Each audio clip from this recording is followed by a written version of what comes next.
Bonjour à tous et bienvenue sur Brave Frontière. Donc on se retrouve tout de suite pour l'analyse de Melord et Calonne qui sont sortis ce lundi. Je m'y attendais pas du tout, je pensais qu'ils sortiraient un week-end comme d'habitude. Donc on commence tout de suite par Melord qui est l'unité d'eau masculine omni-évolution. Les stats donc seigneur full imp, 9569 points de vie, 3412 d'attaque, 3528 de def, 3392 de règle, 10 hits pour un drop check de 50 cc. De 5 cc, excusez-moi, ce qui fait 50 cc, un coup de 47, type anima, gardien, seigneur, briseur, oracle. Tous les types se valent, vu qu'il est très équilibré, donc rien à dire sur ses stats, de bonnes stats. Le leader skill de suite, il va booster tous les paramètres de 40%, il va booster l'attaque et la def en fonction des PV restants, donc de 30% à 100% de points de vie, il va annuler les altérations et booster l'efficacité des CC. Donc un bon leader skill, tous les paramètres, l'attaque et la def, plus les altérations d'état et les CC. Pour l'Extra Skill, donc il va booster la jauge bébé lors de dégâts subis de 2 à 3 cc, ça c'est bien pour lui, ça le remplit. Il va améliorer l'attaque et la def de 50% quand la jauge bébé est supérieure à 50%, donc c'est très bien. Donc là, voilà, au début, donc c'est déjà tout bien, on passe à la suite, donc le Brave Burst, il frappe à 370%, il coûte 25 cc, il en génère 15, c'est 15 hits d'eau sur tous les ennemis, va booster la jauge bébé de 8 cc, booster la défense en fonction de l'attaque pour 3 tours, améliorer le taux de remplissage de la jauge overdrive de 20% pendant 3 tours, et les dégâts subis vont augmenter la jauge bébé. Donc c'est un bon Brave Burst, des hits, de la jauge bébé, de la def en fonction de l'attaque comme un certain Lancelot, de l'overdrive, et en plus donc les dégâts subis qui augmentent la jauge, donc c'est bien. Il a des petits effets donc défensifs avec du remplissage, c'est bien, avec un bon leader skill et tout. Son super Brave Burst, donc 18 hits d'eau sur tous les ennemis, il va booster pendant 3 tours l'attaque en fonction de la défense. Voilà Lancelot, il va booster le taux et les dégâts des coups critiques, donc 60% pour le taux et les dégâts 50%.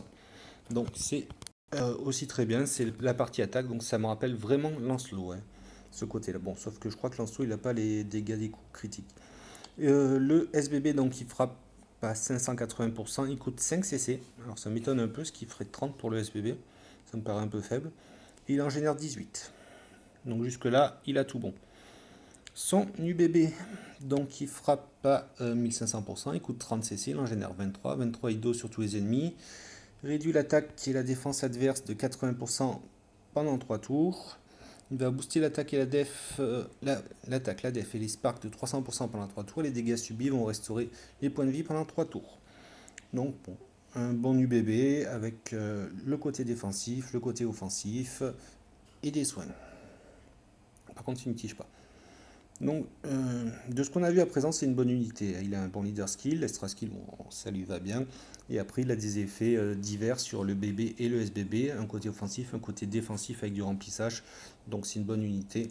Honnêtement, je vais sûrement vous faire une vidéo sur les invocations et l'UBB. Bon, ça, l'UBB, c'est... on l'utilise rarement, c'est pour ça que je ne m'attarde pas dessus. Les SP, donc il va augmenter de 10% l'effet d'augmentation des stats du LS, donc c'est à voir, comme ça ferait du 50% pour tout le monde, enfin oui 50% pour toutes les stats. Augmenter ensuite pour 30 SP, donc ça c'était pour 10 SP. Pour 30 SP, il va augmenter le boost de l'attaque selon la def du SBB de 10%, ce qui ferait du 80% max. Pour 30 autres SP, il va augmenter le boost de la def selon l'attaque de 10%, ce qui ferait à nouveau du 80%. Pour 20 SP, il va augmenter de 2 cc l'effet d'augmentation de la jauge bébé du Brave Burst. Donc au lieu d'avoir 8, on aurait 10 cc. Pour 10 SP, il va ajouter un effet de suppression des altérations d'état à son BBSBB. Ça serait pas mal. Pour 20 SP, il va ajouter à son BBSBB pour 3 tours 20% de chance de réduire l'attaque et la def pour un tour. Pour 20 autres SP, il va ajouter à son bébé excusez-moi, 20% de chance de réduire l'attaque et la def de 50% pendant un tour. Pour 20 SP, il va ajouter à son SBB 30% de chance de réduire l'attaque et la def de 50% pendant un tour. Et ça nécessitera par contre l'effet précédent, c'est-à-dire sur le bébé, l'effet de réduction. Pour 30 SP, il va ajouter un boost de l'attaque de 160% pendant 3 tours à son bébé SBB. Et pour 33 SP, il va ajouter un boost de la def de 160% pendant 3 tours à son bébé SBB. Donc c'est une bonne unité. Niveau des SP, donc moi je mettrai le premier qui est à 10 SP. Ensuite je mettrai certainement le boost de la def avec le boost de la conversion donc de la def en attaque, ce qui permettrait d'avoir donc du coup des effets qui comme sur comme sur l'unité de feu qu'on utilisait, ah, j'ai perdu son nom, Enrich, voilà. Comme sur Enrich, je mettrai peut-être de la suppression, ce qui ferait qu'on serait à 40, 30, 30, 60, 70, 70, 80, il me resterait donc 20, peut-être un effet de réduction, pourquoi pas. Donc voilà, une très bonne unité, mais Lord, honnêtement, moi je vais tenter de l'invoquer, parce qu'il est très bien, et je pense qu'il aura une place dans une équipe peut-être pas offensive, on verra plus loin pourquoi, mais certainement dans une équipe défensive, par contre, il peut avoir sa place. Mais une bonne unité. Donc Calonne, qui est donc l'autre unité disponible, qui est une unité de ténèbres, masculin, et omni-évolution toujours, ses stats, donc seigneur, full imp, donc 9376 points de vie, 4167 d'attaque, 2974, excusez-moi, de def, 3034 de rec, il a 10 hits pour un drop check de 5, ce qui fait 50 cc, un coup de 47, les types anima, briseur, seigneur, gardien, puis oracle. Donc au niveau des stats, il a des stats orientées attaque, c'est une des unités qui arrive à 4000. Donc c'est une unité qui est faite pour frapper. Alors juste 2 secondes. Voilà. On va passer donc de suite au leader skill qui va booster l'attaque et les PV de 50%, booster les attaques Breath Burst de 250% et 5% de chance de faire des étincelles critiques. Il va aussi avoir un boost de la jauge bébé de 7 cc quand les dégâts excèdent 10 000 points de vie. Alors ces effets sont un peu moins intéressants que Melord parce que juste lui c'est 50% pour l'attaque et les points de vie seulement. Les attaques bébé c'est bien, les étincelles critiques 5% c'est vraiment trop faible et le boost de la jauge bébé quand les dégâts excèdent, c'est voilà, il faut qu'il y ait des dégâts, que ça excède, donc peut-être moins OP que Melord, mais ça peut passer quand on fait du raid ou n'importe. Mais voilà, c'est pas une idée que je prendrais par contre pour les trials et les gros défis. Son extra skill va booster l'attaque de 80% quand les PV sont pleins, booster l'attaque bébé de 150% quand les PV sont supérieurs à 50%.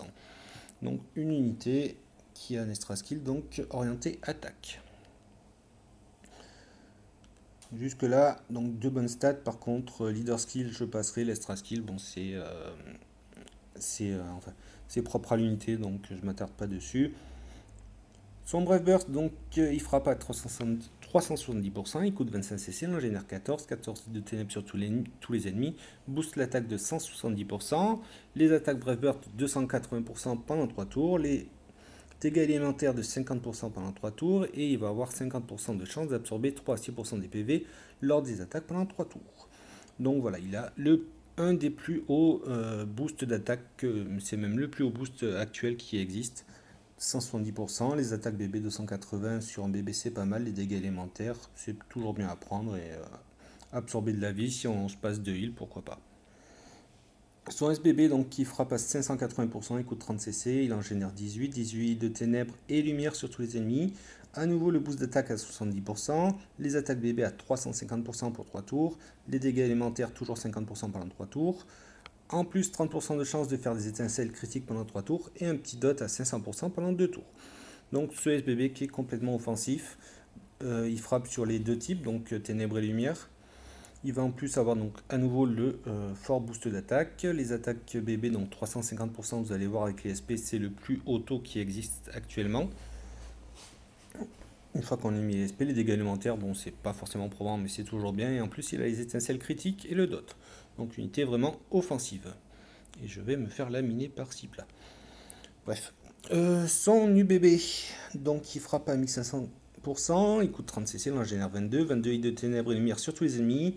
Il va booster l'attaque de 300%, les attaques bébé de 550% pendant 3 tours.